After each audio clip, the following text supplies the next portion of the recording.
créateur de chaleur depuis 1953. 9h10, 62 ans de carrière, voilà une longévité qui ferait rêver plus d'un artiste. Et l'histoire continue. Ce chanteur, auteur, compositeur nous présente son nouvel album qui sort aujourd'hui. Il est ici l'album. Salvatore Adamo est l'invité de Télématin. Bonjour. Bonjour Salvatore. Bonjour Mélanie. On apprécie cette musique parce que c'est vous qui l'avez choisie. On écoute Cathy's Clown du groupe Everly Brothers. Je l'ai dit avec l'accent. Musique d'entrée, pourquoi ce choix, Salvatore? Parce que votre maman n'était même pas née. Fin 50, j'ai commencé à entendre ces deux frères là, et dont l'écriture des chansons a dû inspirer la mienne dans les mélodies.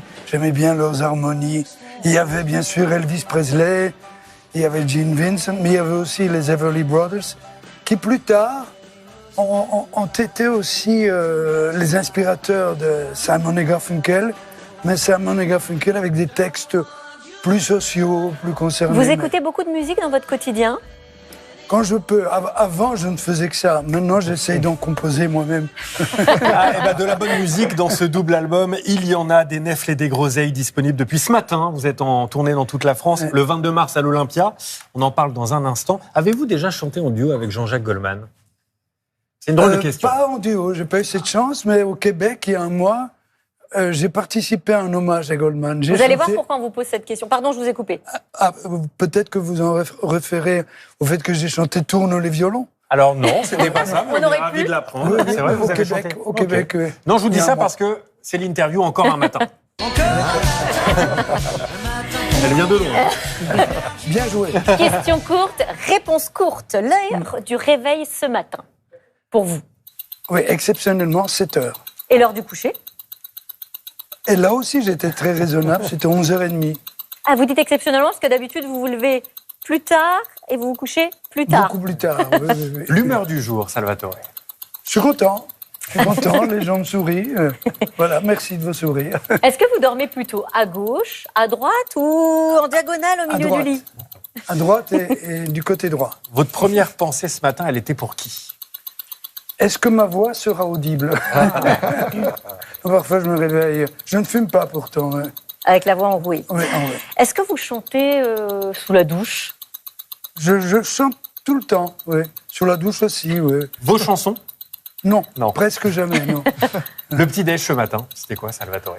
Une tartine avec des tranches de poulet. De poulet? Ah, du salé, ça c'est des bien. tranches de Des poulet, protéines. Des protéines. Ah, c'est pas de tartine beurrée avec de la confiture. Non. On a encore le droit de manger ce qu'on veut. Il y avait de la margarine et du poulet. D'accord, le matin.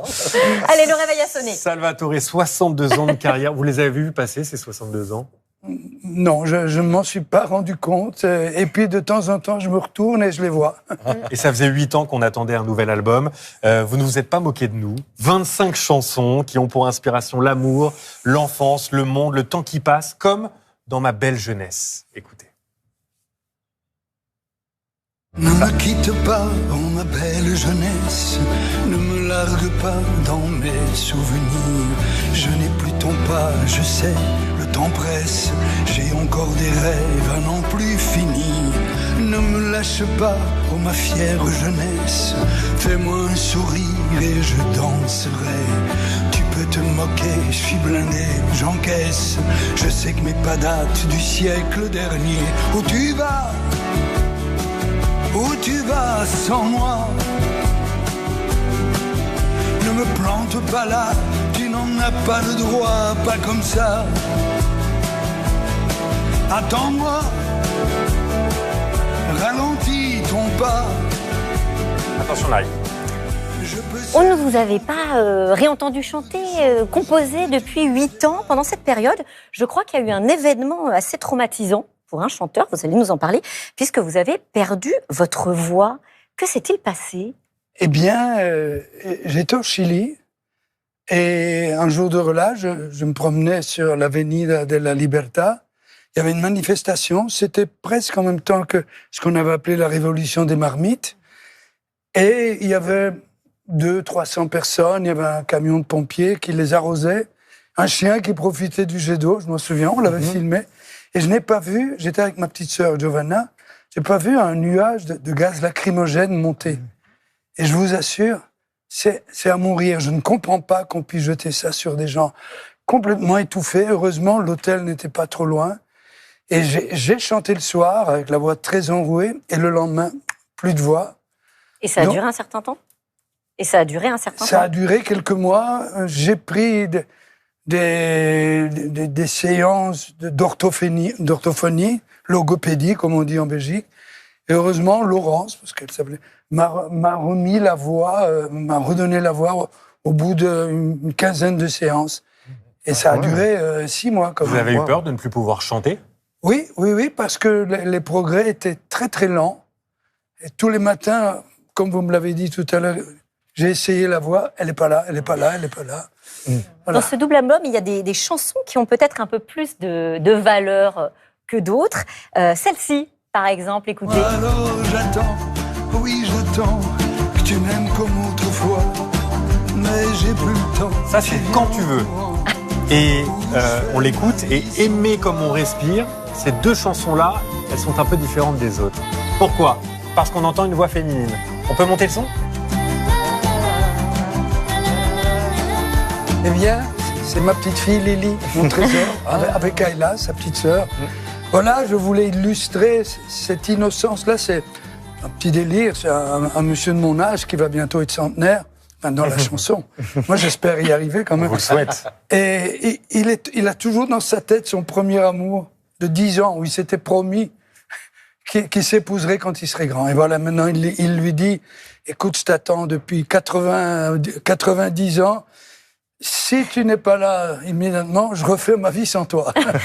Et votre petite fille Lily qu'on entend, donc, elle est chanteuse, elle aussi, ou elle aimerait faire carrière ? Elle a 12 ans, elle vit à Londres.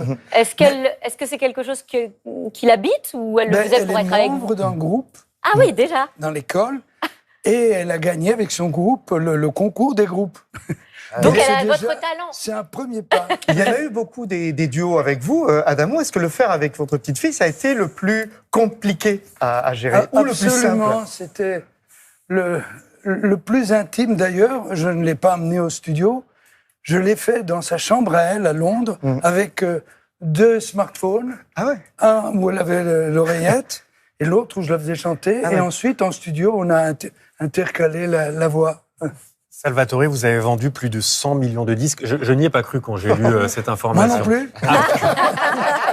100 millions de disques à travers le monde. Est-ce qu'il y a pour autant toujours la crainte, quand on se représente sur scène, que le public ne soit pas au rendez-vous ? Bien sûr, plus que jamais, parce que, écoutez, je suis conscient du fait que des gens, à partir d'un certain âge, me reconnaissent dans la rue, et je vois bien que les tout jeunes ne me connaissent pas. Donc, en fait, quand j'ai débuté, je savais un peu plus précisément à qui je m'adressais.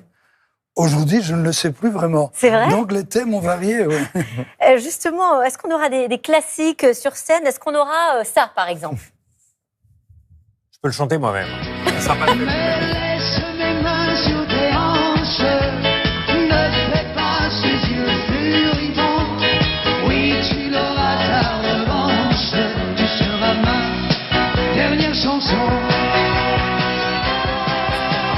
Chanson obligatoire avant de tourner.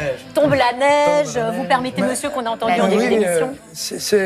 En fait, c'est mon privilège. J'ai une quinzaine de chansons dont je sais qu'il serait très prétentieux de ne pas les chanter parce que sans doute une grande partie du public se déplace pour elles. Oui, je chante toutes celles-là. Ça vous lasse ? Vous citez Tombe la neige, c'était la chanson préférée de mes parents, donc et c'est aussi mon porte-bonheur.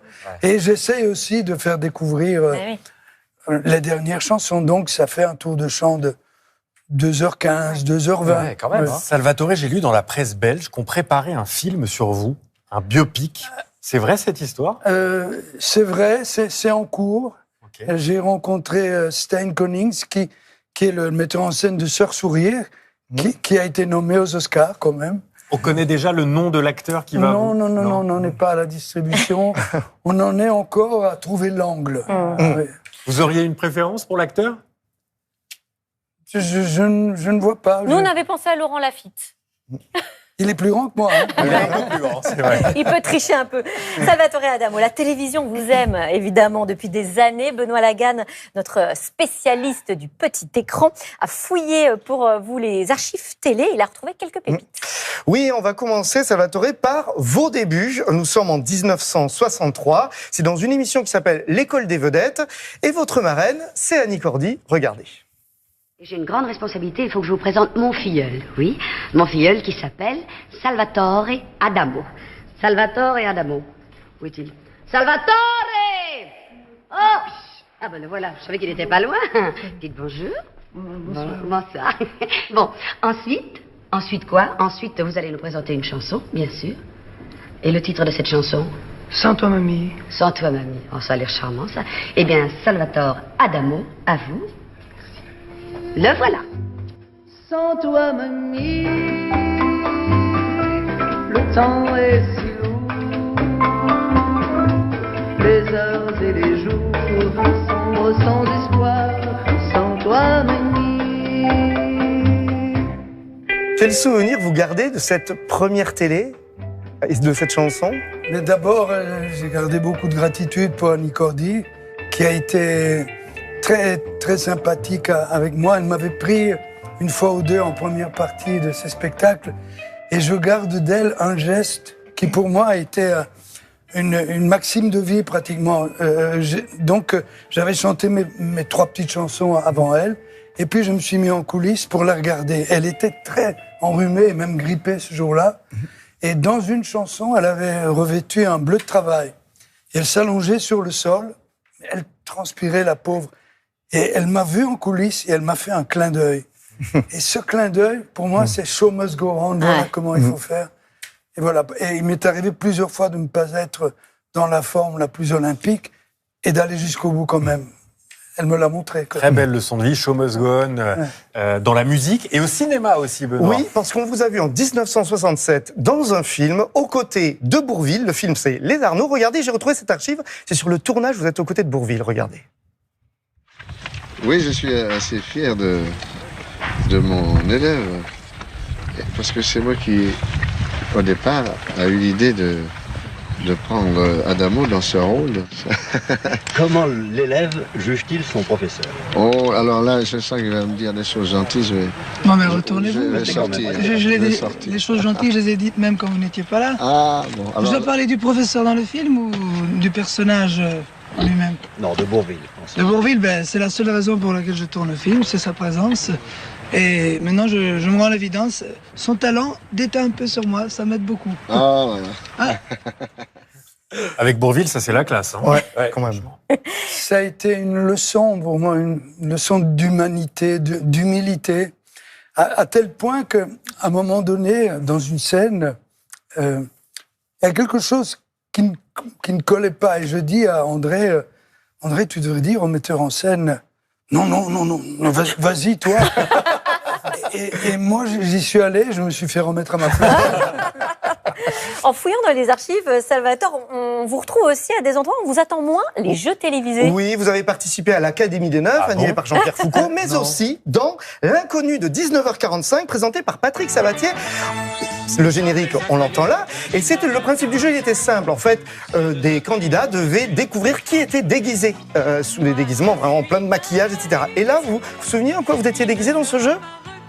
Non, vous vous souvenez pas? Alors j'ai l'archive, on regarde. Connu A, si je pouvais sortir avec vous, où m'emmèneriez-vous? Je vous emmènerai voir des estampes japonaises, mais au Japon. Ah! Oui. Oui, mais il a des prix sur les lignes. Oui, absolument. Guy Michel. Au Japon, vous êtes une grande vedette. Oui, j'ai toujours mon mètre 70. Et vous êtes d'accord, merci. Modeste, ça, hein? Oui, mais en tout cas, ça, on le sait. Si. Je ne s'est pas reconnu. Voilà. C'était sur le 1m70 qu'il vous découvre. Voilà. Et tout le monde avait découvert Salvatore Adamo dans ce jeu. On a quelques surprises pour vous ce matin avec ces archives et c'est pas terminé. Et c'est pas terminé parce qu'on a une autre surprise, décidément, une vidéo surprise pour vous, Salvatore, avec des messages de personnes qui ont tenu à vous les dédier. Regardez. J'ai un souvenir très ému de toi. Un jour, bien avant que j'ai du succès, tu m'avais... t'avais voulu chanter une chanson de moi Je l'avais su, mais tu n'avais pas eu les bandes, donc j'étais venu te remercier à la sortie d'une émission de télévision. Tu avais été très gentil, j'étais pas connu du tout. Tu m'avais très bien reçu, très gentil. Donc voilà, et je t'aime beaucoup, et tu le sais, et si tu le sais pas, je te le redis. Et je suis content de te saluer à nouveau. Voilà. Salvatore, Salvatore, on t'adore, on t'adore. Salvatore, Salvatore, on t'adore. Tous les trois. Ça vous touche? Ça me touche beaucoup parce que, voilà, à un moment donné, on se demande dans cette famille de quel côté, avec qui je serais vraiment ami. On n'a pas l'occasion de se voir beaucoup, mais dès que je vois Alain et Laurent, on sait qu'on se fréquenterait si on avait vraiment le temps. Il y a aussi Francis Cabrel, à qui on a rendu un bel hommage il y a une dizaine de jours. Ouais. Je pense, Salvatore Adamo, que vous allez être touché également par l'interview de Julia Livage. Une interview jukebox ce matin, et je ne dis pas ça par hasard. Alors, on va démarrer cette interview avec cette chanson, parce que l'histoire démarre. Est-ce qu'on peut dire, Salvatore, que vous avez été aidé au départ par votre papa, qui a une idée assez étonnante? Il mène une campagne jukebox. Racontez-nous. C'est vrai que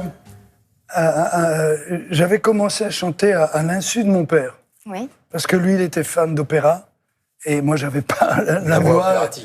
Et donc, j'ai participé à quelques concours en cachette, si j'ose dire. Et un jour, j'en ai gagné un. Et le jour de la diffusion radio, papa, si tu veux bien, ce soir, on écoute la radio.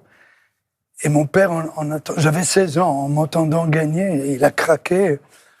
Bon, grâce à ce concours, j'ai pu faire mon premier disque, un flop. Deuxième disque, un flop. Ouais. Troisième, quatrième, un flop. Et le cinquième, en effet, comme on m'avait promis des cordes et des chœurs dans l'enregistrement, et qu'en fait, il y avait 3 instruments à la fin, j'avais décidé de retourner aux études sérieusement. Et c'est là que mon père m'a dit, pas question, maintenant je sais ce que tu dois faire. Et avec le disquaire de Je Map, en effet, qui avait reçu 500 disques, ils ont sillonné la région pour placer mon disque dans tous les jukebox. Qui étaient des petites radios locales à l'époque. Ça avait un rayonnement. Ça avait le potentiel d'une radio locale, et c'est comme ça, après que les gens ont écouté votre musique dans les cafés et l'ont réclamée en radio. Et c'est là que ça démarre. C'est là que ça a démarré, même si lors de ma toute première radio, c'était un duo de présentateurs, je me suis entendu dire on nous a obligés à vous prendre, nous on n'aime pas ce que vous faites. Et j'ai eu le culot ou l'inconscience, j'ai dit moi non plus. et je leur ai chanté d'autres chansons. Vous remarquerez que l'accueil sur les plateaux télé, ça a bien changé déjà.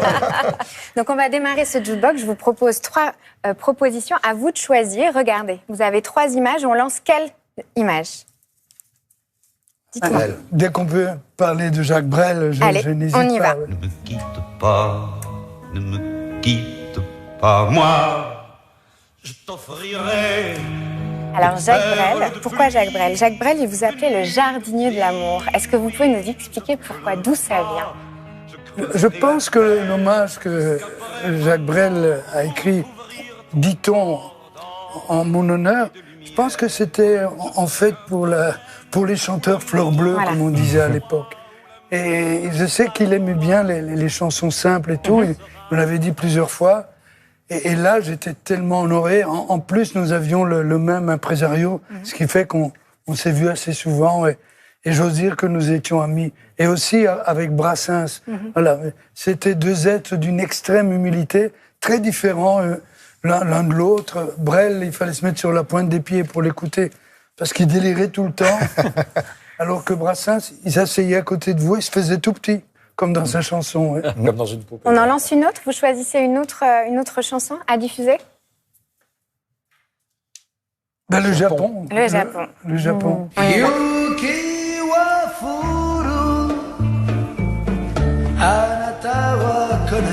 C'est du japonais, ça? Ça, c'est du japonais. Bah oui. Donc, c'est Tombe la neige en japonais. Alors là-bas, au Japon, vous êtes une star. On parle même d'Adamo Mania. En 69, on vous réserve un accueil incroyable avec cette chanson qui s'installe 72 semaines en tête des hit-parades. Vous y êtes allé 38 fois. 38 fois, oui. Comment vous expliquez le succès au Japon? Est-ce que vous savez qu'il y a une raison Une vraie raison technique. Je pense que le fait que la chanteuse la plus populaire de l'époque, Madame Kosiji Fubuki, avait enregistré mon premier succès, Sans toi mamie. Ensuite, elle m'a invité dans une émission qu'elle présentait et j'ai chanté Tombe la neige pour la première fois. Et il se fait qu'à mon insu, j'ai écrit Tombe la neige sous forme de haïku. Exactement, c'est ça. Des vers de 5 pieds et de 7 pieds qui parlent d'une saison. Ouais.